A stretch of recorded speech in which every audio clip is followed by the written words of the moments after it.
Hi folks, and all of you at the Sovereign Independent. From Canada, best wishes. This is one of the first days actually I've been outside because it's been raining all spring. And the reason I've got this hat on is because there's millions of mosquitoes around here. They just love to get into your scalp. So all you supporters have gathered, I'm sure that you've all gone through the same righteous indignation, a healthy process of waking up when you see what's been happening to what you thought was your country and your people. And you've watched basically a superstructure being built around your entire system by people who generally are unelected, although they put politicians into office too, and they belong to very high societies and secret societies. Basically they are secret, in fact, because they don't like the public to know about them.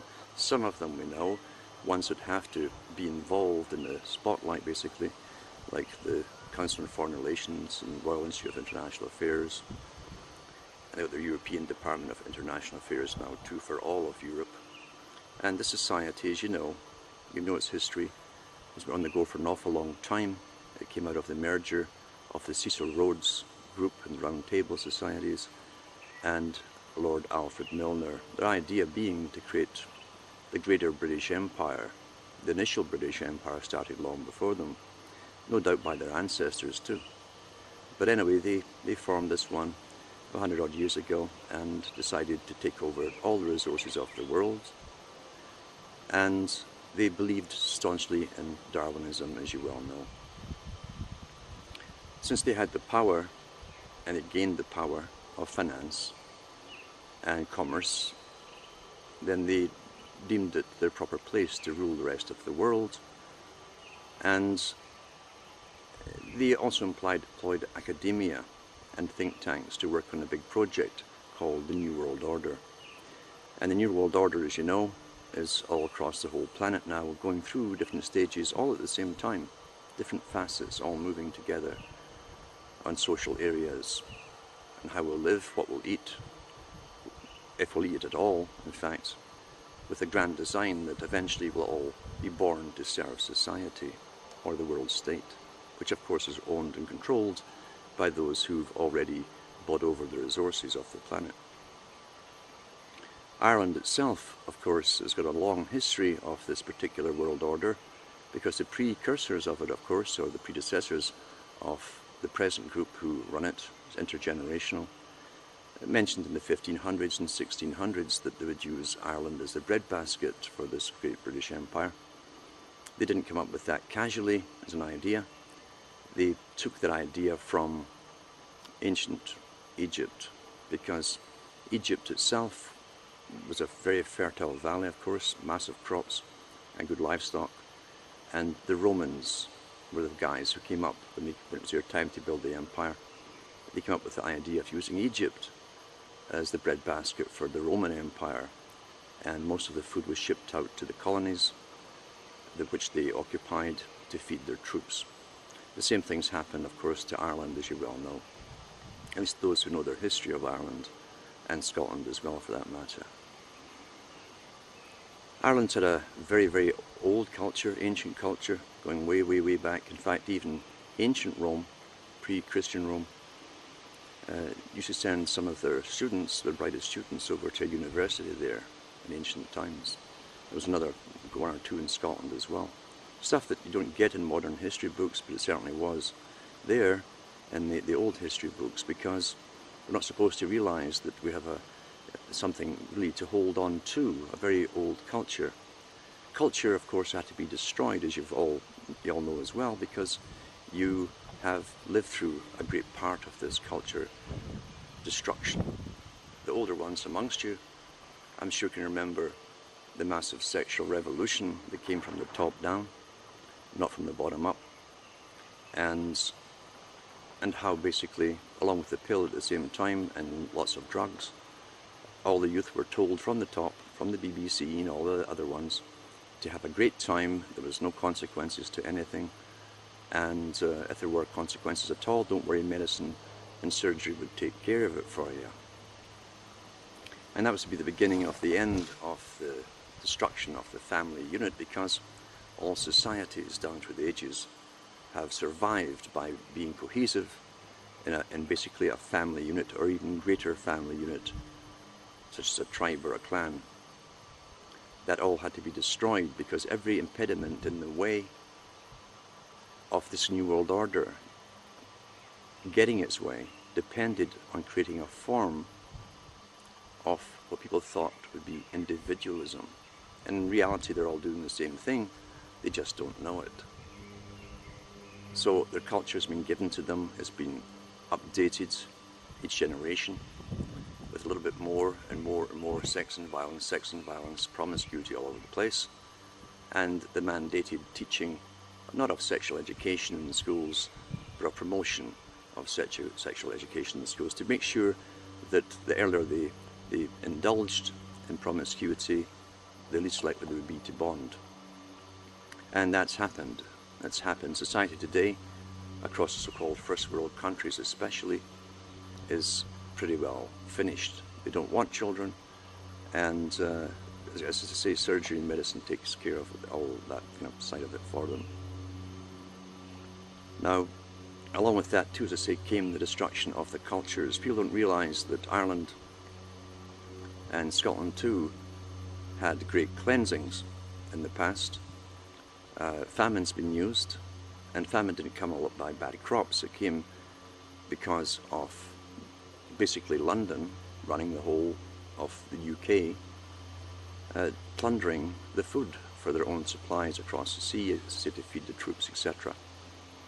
The worst famine in Ireland had at the same time its biggest exports of grain and cattle outside to other countries by those who owned the land, or took over the land I should say. In Scotland later they had the Highland clearances, and in the clearances too they forbid you afterwards to speak your own language. The culture had to be destroyed. You couldn't even wear the clothing of your clan. So what you have is deculturalization, and then the creation of a new culture based upon economics. Your value to an economic system, not to your people or yourself or your family, but to an economic system. I'm sure all of you are so sick and tired of hearing about the economy, and how it must compete with China. What a ridiculous joke. Ridiculous joke. So, what's happening today? Where are we today even with all of this? Well, we know that the United Nations was created by the Royal Institute of International Affairs. Same boys set it up to be a good front for them, because through binding treaties, ever increasing and ever binding, more and more every year, they would bypass all national sovereignty, which they have been awfully successful at, and eventually they'd have a system where there'd be 3 main trading blocks or regions. Altogether the world would have 10 regions, and eventually you'd have a loss of national sovereignty as you were integrated again through laws and legalities and ever increasing legislation. You'd be integrated completely into the new system, the new bloc. And they hope, and they're quite right, I can see it happening, that eventually through education, starting very young, you would think of yourself as being international. Young children already do. And they don't see anything wrong with it because they've had all the right kind of propaganda. They have no idea of history. They have no feeling of the past, or bonding to their ancestors, their predecessors, or the great things their countries have given to the world. And by that I don't mean simply economics at all. The literature that's come out of them, and all of the terrific society, the culture, the rich cultures that came out of them. They don't know about that. They've all been given the same music culture, the same video culture, and it's been drummed into them since kindergarten. Kindergarten, by the way, was started up by the same bunch of the Royal Institute of International Affairs. They promoted it heavily. They took the idea from Germany. They already ran a good part of Germany, in fact, and Milner himself was from Germany.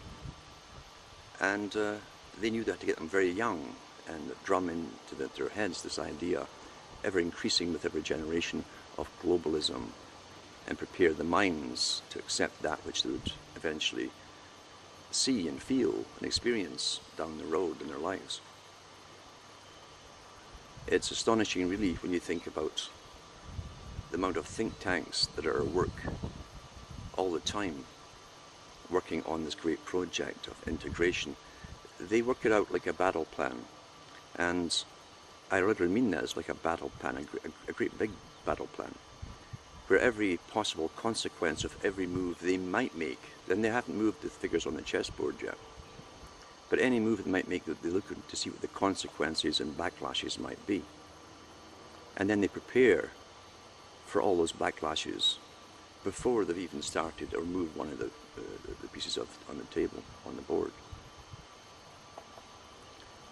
They know when there's going to be trouble with the people or different sections of the people, because we're all stereotyped into different groups. Especially now with computers, it's so much easier. We help them do it, of course, by updating ourselves every day on all our conversations, emails, and so on. So, before they make a move, they know the different types that will form groups and protest or demand or whatever. And therefore, they even set up, generally, their own leaders in advance before the move is made, before the consequences are made available to the public. They're aware of it, and then they give you often the leaders. And that's why you have to be so careful of leaders, so careful of the ones they give you. They'll also give you many fake leaders who will spin you off into the New Age, because that's very important to ridicule all movements that talk about this New World Order. And it's bad enough today when you mention anything about it, and they'll say, well, you must be one of those crazy New World Order people who believe in aliens and reptiles and stuff like that. And that's how they dismiss you. Very clever, but it's worked in the past, it will work again. So all you can really do is concentrate on a one-to-one basis on people who are already looking for answers. They're already asking the right questions, and you must teach them very slowly, a little bit at a time, until they can comprehend it. Never bombard someone who's asking questions with too much information at once, because they can't comprehend it. They'll shut down in front of you, and they won't want to look at it again. The regionalization process is very, very interesting, because we're already seeing some parts of Britain being leased off to corporations. Now remember that Professor Carol Quigley, who was allowed access as the historian for the Council on Foreign Relations, which is simply the American branch of the Royal Institute of International Affairs, he said that this new feudal system would really run the world. When you have corporations leasing parts of whole nations, then you're seeing the start of it, because leasing is like leasing to buy. And given enough time and more culture alteration, you'll find that they'll sell chunks off down the road. There's no doubt about it. We even see that happening now with the fake austerity and the planned bank crash at the right time. That was all planned to bring on this age of austerity. And the first thing they say is, oh, you have to sell off your assets. Ireland's been told this, Portugal's been told this, Spain's been told this, Greece. Well, who's going to buy your assets, your national assets, as they call it, and the ground that they sit on? Well, it's again, it's big corporations, as we well know. And eventually, as we get used to this idea, then they'll start down the road. They will train children to grow up thinking they're totally international. And remember this, the whole idea of remembrance of having a nation is to be eventually eliminated. Totally eliminated. Until there's no reference point to look back on. John Dewey was a great proponent of this. In fact, he came from the same group that helped create the educational system to make all this happen using scientific indoctrination. And it's worked very, very well right up to our present time. But it's going to work better on the ones who are in kindergarten now, because they've never had such intense psychological indoctrination. And they'll have no memory, eventually, of having a nation, step by step by step. That's what they'll do. They're already talking about joining Scotland with Norway. But when they do that, what will they call the place then? What will it be called? There'll be a new name given to it, for instance. And that's how you're deculturalized. And that's how it's so easy for the past to be eliminated. Back in the 80s, late 80s, they started dumping books out of all major libraries at the same time. And into the 90s, it accelerated. And you could actually go to garbage dumps in Canada here and take your pick of some of the best books that were ever written, because they're transposing it all onto disc, knowing that discs are only going to last for a certain amount of time. And once the time comes and they bring out the new system, well, all that stuff goes out the window. No one's going to bother spending about 2 years of their life transferring all the discs onto a new format. At least very few will. But that is the system you're living in. It's well planned, well researched, and it's incredibly well managed. What's to happen to the nations in the meantime? Well, like Ireland, and they're really going to pummel Ireland, I know this for a fact. Ireland's been a thorn in their side for so long, and they actually mentioned, some of the big boys themselves, that they didn't like the Irish, they were inferior, etc. I'm talking about the eugenicists here, and H.G. Wells mentioned it too, that they'd have to eventually be eliminated if they could not adapt. What he meant by adaptation is that all peasantry across the world would have to adapt into the new system, or they'd have to be eliminated. And the Celtic people tend to have an allergy to tyranny, and always have had. It must be hereditary or something, and they don't take kindly to being used and abused and ruled over by these scheming megalomaniacs. We know too that it isn't just psychology that's being used, although massive psychology is used on a daily basis through all media and entertainment. Entertainment, remember, is the best form of indoctrination because your guard is down. You don't expect to have anything implanted in your mind like a school lecture during entertainment, because that's what it is, right? It's just fun and games. No, that's when they get the PC messages across to you, and like Plato said a long time ago, basically monkey see, monkey do, and that's how they train, especially the young, but not just the young either. People emulate what they see. That's what soaps are for too. It's to do with affairs and so on. People will actually emulate all this, and we've seen this too in our own lifetimes. But they also talk about psychotronics, and psychotronics is an amazing system of really electromagnetic and pulse control. The brain works at a certain frequency within a certain little band, and a long time ago the HAARP technology, that's the HAARP, was invented a long, long time ago. In the 70s and then into the 80s, from Riga and the Baltic region of the Soviet Union, it was discovered they were pulsing through a shortwave frequency which matches the brain, and they called it the woodpecker noise. All the ham radio guys who used shortwave they couldn't get signals out. That's all they got incoming was this woodpecker sound. And I've talked about it on the radio broadcasts I do at RBN, and it's in the archive section where you can actually hear it, and you'll find that I think it was one of the main US TV stations did a documentary on it back in the 80s. It's still going on today, and since 2001, as they can hear HAARP, if you tune through the bands on the shortwave radio, you'll pick it up 24 hours a day. Since 2001, it's been 24 hours per day. Now, what's wrong with this particular frequency? Well, you see, they've already admitted that they can alter behavior with HAARP technology. You because it does basically work within the same bands as the brainwave does, the human brainwaves. And they can, by slightly altering it, they can make people happy or sad or angry. And if you want to bring people through the biggest changes they'll ever experience in their entire lives, and maybe in history for a long, long time, the biggest changes into a new world order isn't just an economic order or a new regionalism. It's a completely new way of living, organized by your betters, you understand? The betters are those people who can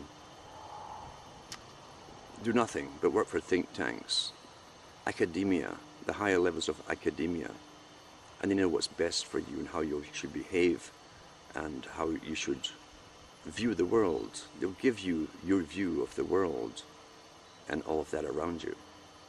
So, you understand, this is an amazing system that encompasses everything. And through technology like the HARP technology and extremely low frequency pulsations, which we work on, our body doesn't need much of a current at all. Each cell in your body, all the different tissue cells, work on their own frequencies. And you can certainly match those frequencies. You can make a person rather ill too if you simply attack a certain enzyme, for instance, and it won't be taken up by the uptakers, and parts of your tissue will simply not function. That's how easy it is to program us, much like any piece of electrical equipment. So you understand the dangers of using this technology. It's already working. I think it's already making people very placid, way too placid for what's happening around them. You don't hear people grumbling as much as they used to, say 20 years ago when gasoline went up a few pennies. They accept it all. And they're far more complacent than they used to be about things happening that affected them in their world, and especially in their immediate surroundings. Something has happened to people. I have no doubt about that whatsoever. Something drastic has happened to people. We also know they've used drugs in the water supplies. We know they've gone after the food supply. Monsanto and all the big boys have taken over the world's food supply. 5 agri-food businesses run the whole world now, thanks to government as well, helping put small farmers out of business. And that's to be the way of the future. Big farms own big corporate farms. And therefore, they've weaponized the food as well. I have no doubt whatsoever about that. Because you see, the boys at Monsanto were they're part of the military-industrial complex. They were making chemicals for warfare right up until they suddenly switched gears and went into your food supply by altering the food that you eat. And then getting governments to back all the chemicals that they spray the vegetables with that you eat, and the cattle and all the rest of it, that they eat it too. And then you uptake it, it's uptaken by the plant, and you uptake that, down the food chain it goes. And you can't touch them. Big money has passed hands, obviously, for governments to simply give them the go-ahead to do what they do. In other words, this is a must-be, as I call it, part of the big agenda, a must-be of the plan to get all of this through. There's no doubt about it. And then you go into the writings of Lord Bertrand Russell and others who worked definitely high level for the big think tanks. And he said by diet, injections and injunctions, we should create a placid, conformist society.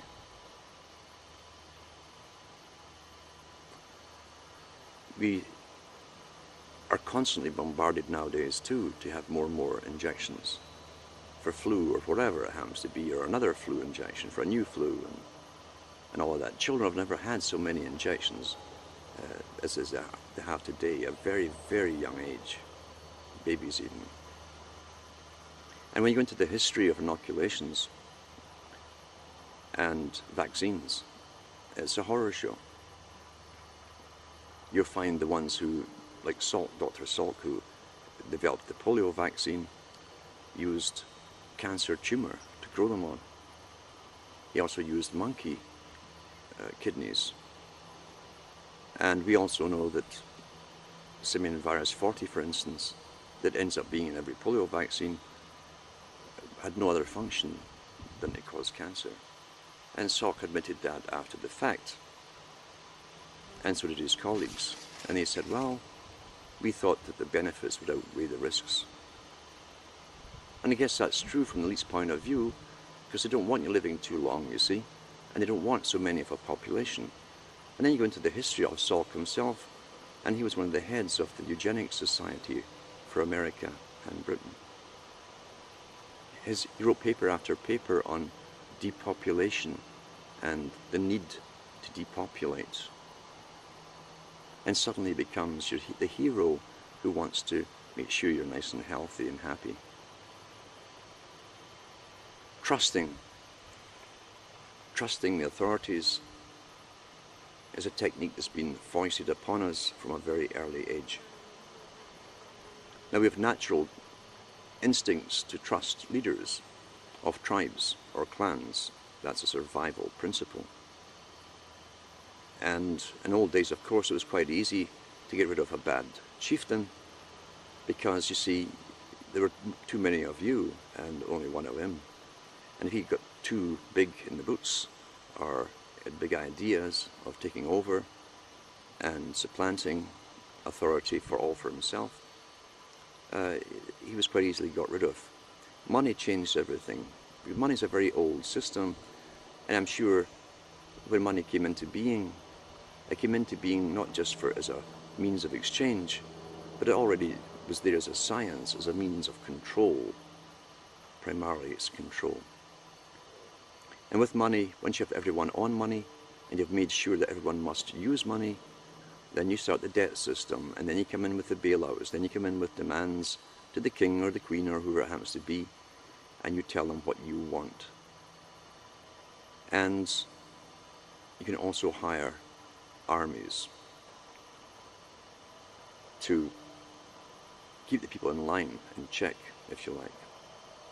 That's the beauty of money. You couldn't do that in a pre-monetary system. So money is a curse. There's no doubt about it. We can't imagine going any other way than the way that we're living in today. We've got to remember, if we have been around for millions of years, we didn't use money for quite a few million of them, and we all survived somehow. So money brings a whole bunch of new rules with it. It brings standing armies, it brings police, it brings mercenaries, it brings whatever will keep you all in line, in check. It also gives you careers.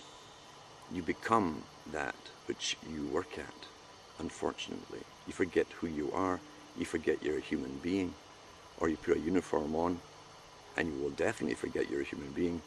And if you're well paid, you'll do whatever you're told to do, as long as the brotherhood that you belong to all happens to do the same thing. So we're living in a system which is not pretty. It's pretty evil, in fact, and it's been on the go for an awful long time.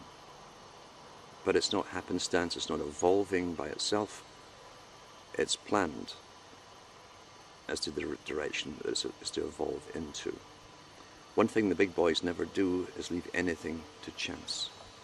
Anything at all to chance.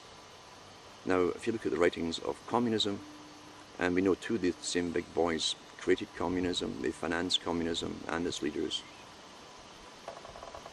you find that they had 5 and 10 and 15 and 20-year plans, all in different areas of society and industry, creating big dams for water supplies or hydroelectric, things like that. We see the same system, the exact same system used by the United Nations. If you go over their various writings about the great plans for the future, 50-year plans to bring up this society, 50 years to change that society, etc. So the direction of the future is not unfolding happenstance, it's actually being forced along in one direction only, to ensure, of course, that those in control remain in control. If they did let things get out of hand and things evolve, as they say, cultural evolution, the way that they would do by themselves, they would lose control. And they're determined never to lose control. They know where they want to take the world. Inventions too, by the way, and research and development are given out to scientists by grant makers. The grant makers tell them where they want them to research into, because you see, if they can use these technologies, they can control the people all the better. So all research and development, all science is directed along one channel, and it's a channel that the big boys, okay, is being safe to themselves. The big society is a term that's been floating around now for some time with Cameron, but of course the big society is the congealing of all of this system into the one system worldwide. But Britain has always been the flagship for testing all this out on the general public. I think Sir Thomas More said that the English were the most obedient people in Europe, and that's why they could do this kind of thing with them. They would accept so much, they have a great obedience to authority. And you'll find that they've certainly tested everything on the people in Britain. They've never really had the breaks that, say, America had, Canada had, and even Australia had for the average person. They could never achieve that kind of lifestyle for the majority of the public, including their history too. Mining, all that kind of stuff, kept them mainly as a working class people, and taxation did the rest.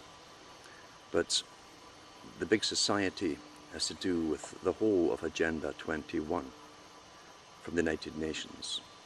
Agenda 21 is also called the Programme for Sustainable Development. And sustainable development is to do with, again, the proper experts deciding if you should be born, do they need you to be born, and if you're to be born, who should they mate up with whom to have you born. They don't like this idea of just picking your own partner for having children. In fact, now, as I say, they've made it almost obsolete. Most people don't want children anymore. They want what they think is fun, perpetual teenagers for their whole lives. That's what's promoted at them through everything they watch on television and through the magazines. Elderly people now, you see, are all senile and have nothing to pass on to, no wisdom whatsoever. And that, again, is a fantastic trick which they've used. It's in every movie that shows you anybody who's old, they've got to be senile and doddering around on their feet. When the wisest people of all ages were looked up to by previous generations because of the wisdom that they did have, and because they knew of all the cons that had been pulled in their own lifetimes and their predecessors, they kept that knowledge and passed it to the young so that they wouldn't make the same mistakes again. But Agenda 21 will have experts deciding everything, as I say, even if you're going to be born, what you will be born for, what your task will be, and they will decide what you'll be trained at. Nothing else, just that one training. You don't have to know about geography or anything else or history, just that one kind of training. The Sovietized system, actually a perfected system, more perfected than they got in the Soviet Union. That's what they're after. And it has to do with population reduction and population management, again by the experts, on how many people should live in a certain area, to do with animal corridors for wildlife and human corridors just for humans. But the humans have to be drastically brought down in size. We've had global meetings, again by the big philanthropists, because this new system has come out quite openly now saying, well, you see, we're not really democratic anymore, we're kind of post-democratic, and it's time that the big philanthropists joined in shaping the direction that we're taking in the world. You go back to Adam Weishaupt, and that's exactly what he said. He talked about building charitable foundations that would basically circumvent governments, be incredibly rich, they'd gain wealth, and they would have a say in directions of population policies and so on. So we're already at that stage. We'll also see more and more people being appointed to governments as experts and not elected, especially in the scientific staffs. So Agenda 21 is the agenda for the 21st century because they hope to accomplish most of this in this century. That's why it kicked off with a bang in 2001 with the 9/11 towers going down. That was to bring in the martial law across the whole world. This has never happened before, where a country has been attacked by anybody, never mind two or three buildings going down, and the whole world has to go into martial law at the same time, which meant they obviously had it all planned in advance through negotiations and treaties. And believe you me, civil servants and bureaucrats don't work that fast, so quickly. And here they are all at the same time with the exact same strategies for IDing everybody and chipping everybody and controlling everyone, same laws. That was the kickoff for the 21st century. The rest of the happenings we've had since then have been wars, again, across various countries, Middle East and so on, in order to make them standardized, because the Muslim religion, again, is probably well the last one left that still has a culture attached to its religion, very intertwined. You can't separate the two. They're not into usury the same way either, and that's a no-no. You must get the central banking system, which really is there to borrow money from private lenders and get debt going in order to control a country. And that's what's happening today across the world, as the big boys who already own all of us in our countries are now after owning the other countries as well. And that's what it is. They will own them, lock, stock and barrel, under the guise of bringing them democracy, which they tell us is now obsolete for us. We're post-democratic. That's a Club of Rome that said that. And once again, they must fulfill all of the agenda this particular century. In the last century, the 21st century was to be the era of change, the century of change. That's what they called it in academia, in philosophy and sociology, because they knew what was coming. At least the high professors did. They've been working at it their whole lives, and they're funded by governments to do so, and think tanks and private foundations that run the philanthropies. Margaret Thatcher and others have called it a parallel society, or a parallel government, I should say. And that's what it is. It's a parallel government. There's hundreds of these foundations, and they employ their think tanks. They have members sitting on government scientific panels. They have members working inside government too. They have bureaucrats, a lot of bureaucrats working for them. They're placed there. And they also lobby governments. The governments know, of course, what they're expected to do.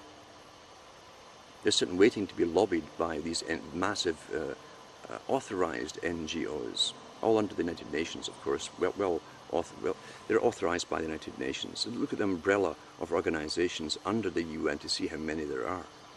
And they're all for what you would think were the furthest far-left changes you can imagine. Because it's a form of socialism is to control the world on behalf of the fascists at the top. It's more efficient to have massive bureaucracies and experts running every individual on the planet on behalf, as I say, of these incredibly wealthy fascists at the top. They like order, you understand. They've always liked order.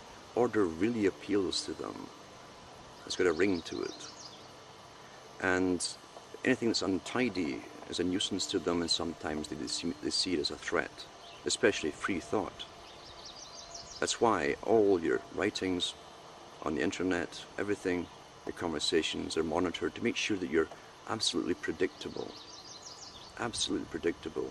Nothing can go wrong. Nothing can detract or sway from this direction we're going into, we're actually into. Now, what will they do with this New World Order?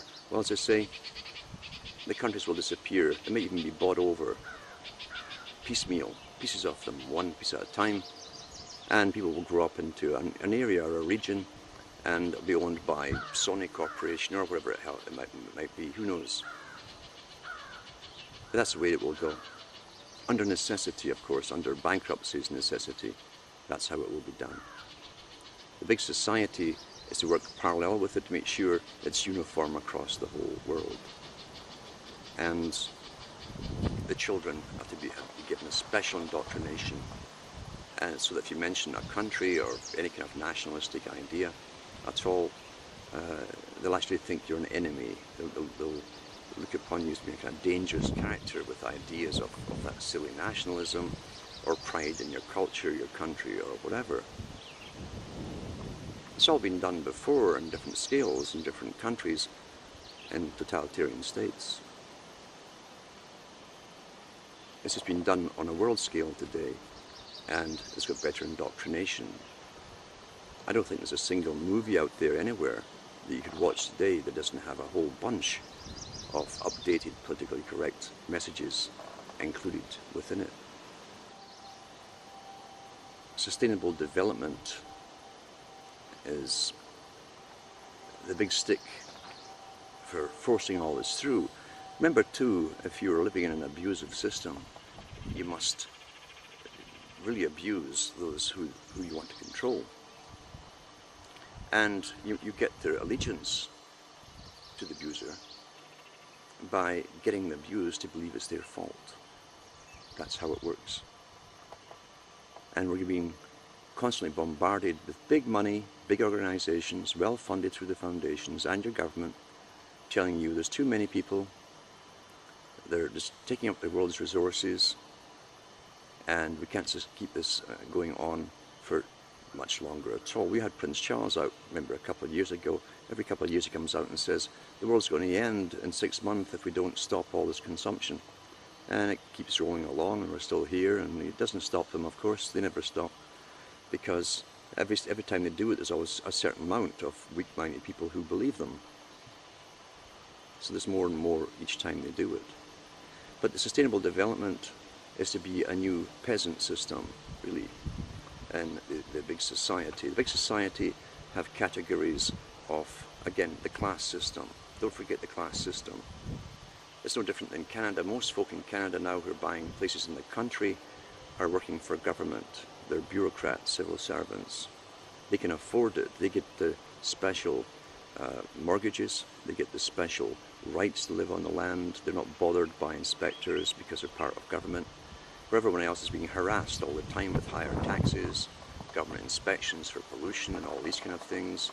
They put lots of farmers out of business under these pretenses, and it's not going to stop. So just like the Soviet Union had their bureaucratic class who could go off to the country and their wonderful dachshunds every so often and be served hand and foot, you have a class system across the world, again starting in Britain, with the upper income brackets who work in government, who will have their better communities, their gated communities, and their rather expensive homes, but they'll get special discounts, etc., and special mortgages to buy them. It's already happening, in fact. The rest of the public have to be crammed into the already existing major cities. That's the agenda. And if you read the report, I've mentioned it's in the archives section at cuttingthroughthematrix.com, the report from the think tank for the British Department of Defense and the other one for the US Department of Defense. Both think tanks came out with the same, pretty well identical reports on projections for the next 50 years, where they talked about bringing the population down, and suddenly around 2030 to 2050 or so, there'd be a drastic decline in population. They mentioned there could be plagues. Well, a great place to get a plague is, and catch it for sure, is in a city situation. And if they bring in famine, which they also plan to do, by the way, food shortages. Remember, 5 agribusinesses basically own most of the world's food right now. Easy to cause a food shortage, especially when they're gambling the stuff on the big stock market, the big casino. But they want the peasantry to be crammed into the cities, still produce as they can produce at all, as they go under and die off. And by 2050, they expect some major things to happen. And eventually they say, magically somehow, they didn't explain why, that after that period, there would be world governments before that actually. It wouldn't last too long, and then the world would have just a few city-states, like the old ancient times, a few city-states across the world. Didn't mention where all the population went to, of course, and didn't mention people being left on the country anywhere, just these big high-tech city-states, I guess with the right breed of people living in them. The more adaptable type for the Darwinian theories, you see. As I say, those who can't adapt must die. That's their theory. And we even have some documentaries coming out from people showing us these wonderful simulations of these wonderful city-states where they'll be driving, if they drive at all, these electronic cars or pollution-free cars of some kind or another. But you don't see crowds of people in any of the simulations. There's never crowds, as you would see in modern cities today. So big plans are underway. And you've got to understand too, the big boys keep talking about something else. They call it pragmatic. All the reports by the Russells and the Welleses and Charles Galton Darwin and many others to do with the future. And remember, they all belong to the top think tanks that created the culture that we've already lived through, and some more to come yet. So they talked about the 21st century would be more pragmatic. Remember that word, pragmatic. And it's mentioned many times in their writings. What do they mean by pragmatism? They mean that in order to get their way into this ideal society, they can't be held back by human emotional responses to what they're doing. Everything must be utilitarian. We already see it in the US, where they're bringing in a British form of National Health Service, but even on a lower scale, I think, than even Britain's at right now, which is pretty bad, as they cut back. That's called pragmatic, you see. It costs too much money for people who can't really afford it, or the people themselves don't have the same value to society that we really need. So we'll not give them any health care at all. That's pragmatic, being pragmatic about it. You must bail out banks, of course, that plunder you, and never change the laws because they'll plunder you again. That's why they don't change the laws. But you mustn't keep people alive if they have no real commercial value anymore. We all have a price, you see. You don't realize we're living in a completely different world from the one that the elite inhabit, and how they view us is completely different too. We all have functions to serve them. It's all economics, and if we don't have enough economic value, we're really nothing, we're disposable. That's what they mean by being pragmatic in the 21st century.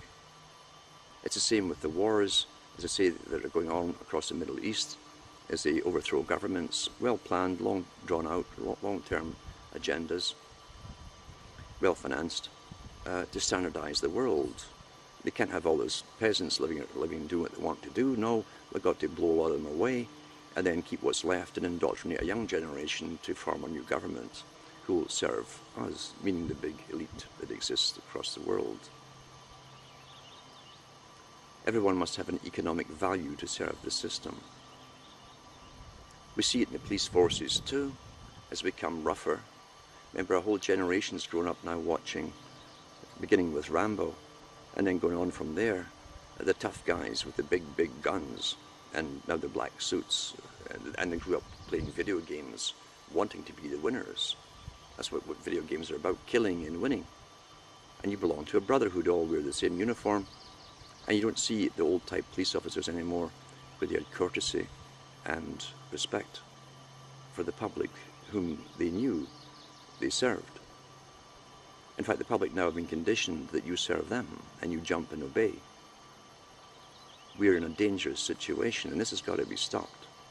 This has got to be stopped. And people put back in their places, because we're going into a hell on earth. We're actually pretty well in it now.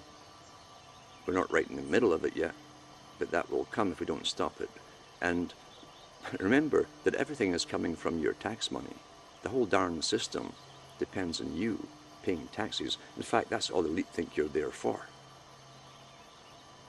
And have many more taxes to get rid of your disposable income in a post-consumerist society. That's what they tell us now.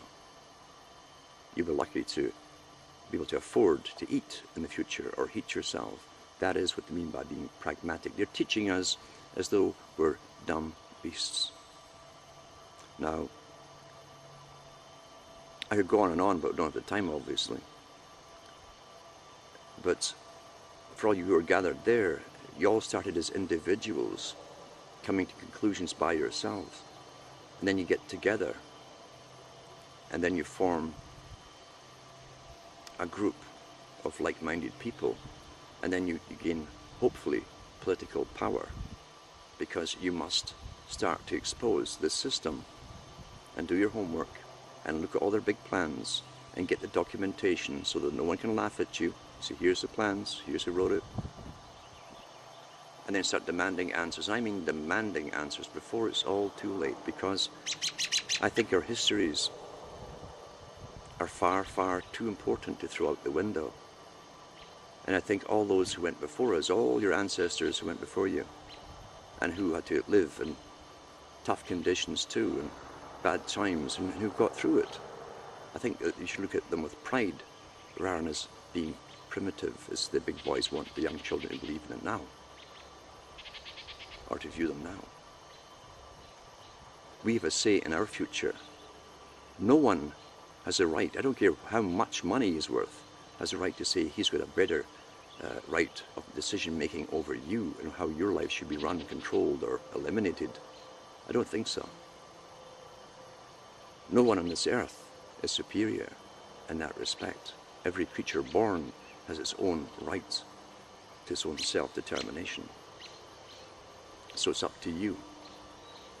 And believe you me, it all starts with meetings like the ones that you're having right now. So good luck and all the best in your endeavors.